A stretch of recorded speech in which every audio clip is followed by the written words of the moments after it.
Hello mummies, मैं Ranjana Sharma Ranjana zone channel से आज आपके लिए मोरल स्टोरी लेकर के आई हूँ। तो उसको स्टार्ट करने से पहले मैं कहना चाहूँगी, अगर आप मेरा वीडियो देख रहे हैं तो प्लीज़ फर्स्ट टू लास्ट देखिए, प्लीज़ कमेंट करिए, ज़्यादा से ज़्यादा शेयर करिए, जिससे और लोगों को भी फायदा हो पाए आपकी वजह से। आज का स्टोरी मोरल स्टोरी स्टार्ट करती हूँ मैं। हमारी स्टोरी है जैसी करनी वैसी भरनी। और इस मोरल बताऊंगी मैं इसका क्या है कि हमारे किए हुए कर्म लौट कर वापस आते हैं, यानी जो भी हम कर्म करते हैं वो लौट करके वापस आते हैं। कहानी है, प्राचीन कथा है और कुछ सत्य घटना पर भी ये आधारित है। तो मैं कहानी स्टार्ट करती हूँ। तो ये कहानी है, एक महिला थी जो डेली, उसे आदत थी गाय की रोटी निकालने की। तो वो गाय को रोटी खिलाती थी। तो एक भिखारी उसके रास्ते पर डेली आता था, दरवाजे पर जाता था, तो दरवाजे पर उसके रास्ते पर रुक जाता था। वो डेली उसके भिखारी के लिए रोटी निकालती। औरत सोचती इसे दे दो, एक रोटी घर से निकल जाएगी, कोई बात नहीं है। तो मैं थोड़ा बीच में कहना चाहूंगी कि हमारे पुराने समय में भी लोग ऐसा ही होता था, घरों में पहली रोटी गाय की और दूसरी रोटी कुत्ते की निकलती थी। आज भी निकलती है बहुत से घरों में, लेकिन अब ये परंपरा कम होती जा रही है, प्राचीन चीजें लुप्त होती जा रही हैं। तो इस कहानी के माध्यम से मैं कुछ समझाना चाहूंगी। तो स्टार्ट करती हूँ कहानी। तो वो औरत जब गाय की रोटी देती थी तो भिखारी भी उसके दरवाजे पर आ जाता था। तो वो अपने जिस रसोई घर में खाना बनाती थी, उस रसोई में एक आला था, खिड़की थी, उसमें से वो उस भिखारी को रोटी देती थी। लेकिन वो भिखारी उसको देख के मुंह बना लिया करता था। वो औरत ऐसे ही दिन प्रतिदिन देती रही। कुछ महीने बीत गए। एक दिन उस थोड़ी सी रोटी ज्यादा सिक गई थी, तो भिखारी से सड़ा सा मुंह बना के करके उसके दरवाजे से चला गया। तो उसको बहुत गुस्सा आई कि एक तो मैं इस भिखारी को रोटी देती हूँ, इसका पेट भरती हूँ, डेली मैं अपने घर से इसके लिए रोटी निकालती हूँ, फिर भी ये मुंह बनाता है। मेरे एहसान मानने की जगह मुझे मुंह बना करके जा रहा है। अब मैं तो इसके लिए कभी रोटी ना निकालूं, ऐसे मुंह बना करके जाता है। तो उसके जो पति थे वही बात सुन रहे थे। उन्होंने कहा, नहीं, तुम अपनी करनी करो, वो उसकी करनी है, वो करके गया, कोई बात नहीं, लेकिन आप रोटी निकालती हो तो आप डेली रोटी निकालो। लेकिन कुछ समय की बात थी, वो वो जो महिला थी ना, वो बहुत परेशान रहती थी। क्यों रहती थी? कि उसका एक बेटा था, वो गुम हो गया था। तो वो छोटा था, तो घर का रास्ता नहीं पहचान पाया था, तो वो लौट करके नहीं आया।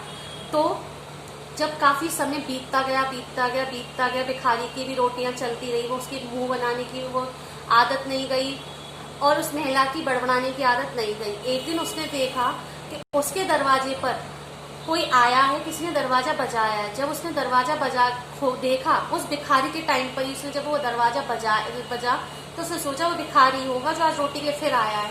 जैसे उसने दरवाजा खोला, देखा कि उसका बेटा सामने खड़ा था, जो कईयों महीनों बाद वापस लौट करके आया था। पहले तो उसकी खुशी की कोई सीमा ही नहीं रही, लेकिन वो बहुत दुखी भी थी। क्यों दुखी थी? कि जो उसका बेटा था वो बहुत भिखारियों वाली वेशभूषा में था, फटे हुए कपड़ों में था, बुरी हालत में था, लेकिन बीमार सा था। तो क्या हुआ, उसके साथ वो भिखारी भी खड़ा हुआ था। तो उस औरत ने उस भिखारी से बात पूछी कि तुमको बच्चा कहाँ से मिला, ये तुम कहाँ से लेकर के आए? तो उस भिखारी ने बोला कि ये मुझको अचेत अवस्था में मिला था। अचेत मीन्स एकदम बेहोशी की हालत में, खराब कपड़ों में मिला हुआ था और बहुत भूखा भी था। तो काफी समय तक इसे मैंने अपने पास रखा और मैं इसे रोटी खिलाता था। जो रोटी आप मुझे देती थी वो रोटी मैं ले जा करके इसे खिलाता था। जब इसकी थोड़ी अचेत अवस्था खत्म हुई है, थोड़ा स्वस्थ हुआ, सही हुआ, तो मैं इसे अपने साथ ऐसे ही लेके इधर उधर फिर रहा था कि कोई इसे देख ले, पहचान ले, या ये अपने घर का रास्ता पहचान ले तो पहुंच जाए। तो इसने आज ये आप घर का दरवाजा पहचान लिया, ये गली पहचान ली। तो मैंने आपका दरवाजा बजाया, मैं आपके इस बच्चे को लौटाने आया हूँ। वो महिला बहुत रोई। उसे अपनी करनी पर बहुत पछतावा होने लगा। क्यों होने लगा? कि वो कहने लगी कि देखो, मैं भिखारी को जैसी भी रोटी देती थी, वो खुद अपनी भूख को मार करके मेरे बच्चे को रोटी खिलाता था। वो जो रोटी थी, इनडायरेक्ट वे में भगवान उसकी करनी उस तक भेज रहा था। मतलब वो औरत जैसी भी थी, गाय को भी खाना खिलाती थी, चाहे वो किसी भी सोच से निकालती, उस भिखारी को भी रोटी देती थी नित्य रूप से। तो भगवान ने वो रोटी उसके बच्चे तक पहुंचाई, जो बहुत भूखा अचेत अवस्था में था। तो वो बहुत खुश हुई। उसने उस भिखारी को बहुत आशीर्वाद दिया और उसने बोला कि रोज का खाना तुम मेरे घर से खा के जाया करोगे, तुम्हारी वजह से आज मेरा बेटा बचा है, वापस मिला है मुझे। तो वो उस भिखारी को बहुत शुक्रिया किया, बहुत खुश हुई। तो इस कहानी के कुछ मॉरल है, ये है कि देखिए, जब हम अच्छी करनी करते हैं और अच्छा सोचते हैं और अच्छा करते जाते हैं, हम वापस कोई भी चीज लौटने की इच्छा नहीं करते, अपने फल की इच्छा नहीं करते, तो ईश्वर उसे कहीं ना कहीं अगर हमारी अच्छी करनी होती तो वह हमें अच्छे रास्ते से लौटाता है, बुरी करनी होती तो बुरी रास्ते से लौटाता है। तो उस औरत की सोच कैसी भी थी, लेकिन कर तो अच्छा काम रही थी, भिखारी को एक रोटी रोज निकालती थी अपने घर से, तो वो रोटी उससे उसके बच्चे को दुआ मिली, उसका बच्चा बचा। तो करनी की किसी के लिए, लेकिन वो फली उसके लिए। तो कहते हैं हमें हमेशा अच्छी करनी चाहिए, फल का इंतजार नहीं करना चाहिए। कोई किसी की करने का फल नहीं लौटाता, ईश्वर लौटाता है। इसलिए हम खुद भी अच्छे कर्म करें, अपने बच्चों से भी अच्छे कर्म करवाएं, कि कहीं न कहीं हमारे कर्म लौट करके वापस आते हैं। हमारे कर्म हमारे बच्चे और हमारे लिए फलते हैं, ऐसे ही हमारे बच्चों के कर्म उनके और उनके बच्चों के लिए फलते हैं। ये एक परंपरा है तो जो विलुप्त होती जा रही है। मैं आज अपनी स्टोरी के द्वारा आपको ये मोरल दिया है, जिससे आप अपने बच्चों को मोरल दें, कहानी सुनाएं। जब बच्चे कहानी सुनते हैं तो ज्यादा नहीं तो थोड़ा तो कुछ सीखते हैं।